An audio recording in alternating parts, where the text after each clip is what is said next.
بسم اللہ الرحمن الرحیم الصلاۃ والسلام علیک یا سیدی یا رسول اللہ وعلی آلک و اصحابک یا سیدی یا حبیب اللہ۔ اللہ رب العزت کا بے پناہ شکر ہے کہ اس نے آج ایک بار پھر آپ سے مخاطب ہونے کا شرف نصیب فرمایا۔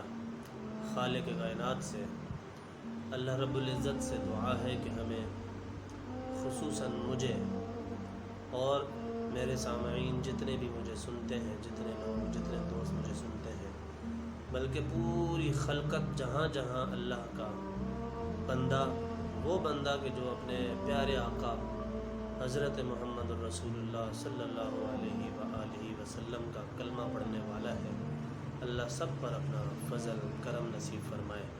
کرونے جیسی وبا سے اللہ ہم سب کی حفاظت فرمائے۔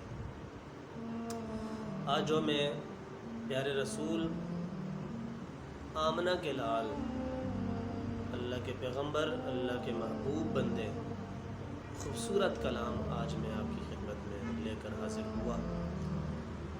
اللہ کے حبیب نے جب ارشاد فرمایا، یہ جملے جب میں نے پڑھے تو میں سوچنے پر مجبور ہو گیا کہ آج ہماری زندگی میں اکثر لوگ اس چیز میں گرفتار ہیں۔ خالق کائنات سے دعا ہے خوبصورت کلام کی برکت سے ہمیں اس پر عمل کی توفیق نصیب فرمائے۔ حضرت ابو ہریرہ رضی اللہ تعالی عنہ، آپ کا فرمان ہے، آپ فرماتے ہیں کہ میں نے رسول اللہ صلی اللہ علیہ وآلہ وسلم کو فرماتے ہوئے سنا کہ بعض اوقات بندہ گفتگو کرتا ہے اور اس گفتگو کے نتیجے پر اس کی نظر اور اس کا غور و فکر وہ نہیں کرتا، اسی کی بدولت وہ جہنم میں اس قدر اتنا دور چلا جاتا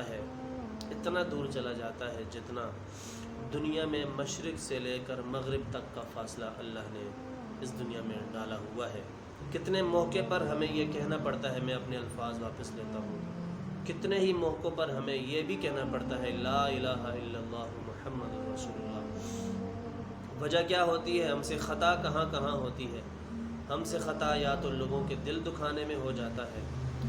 جب دل کسی کا دکھ جائے، بغیر سوچے سمجھے جب انسان کلام کرتا ہے، انسان کو جب بھی اپنی زبان سے کوئی بات نکالنی ہے، بولنی ہے، کسی کے آگے اس نے بات کرنی ہے، گفتگو کرنی ہے، تو جب تک انسان اس بات کو ذہن میں سوچ نہیں لیتا اور اس کے نتیجے پر غور نہیں کر لیتا، تب تک اللہ کے حبیب بھی فرماتے ہیں کہ انسان کو اپنی باتوں پر غور کرنا چاہیے۔ بغیر سوچے سمجھے جب انسان کوئی بات منہ سے نکالتا ہے، یا تو وہ کفر تک پہنچ جاتا ہے یا پھر وہ کسی کا دل توڑنے کی حد تک جا پہنچتا ہے۔ میری دعا ہے کہ حضور نبی کریم علیہ الصلاۃ والسلام کے اس خوبصورت کلام پر، اس خوبصورت بات پر ہمیں عمل پیرا ہونے کی توفیق نصیب فرمائے۔ السلام علیکم ورحمۃ اللہ وبرکاتہ۔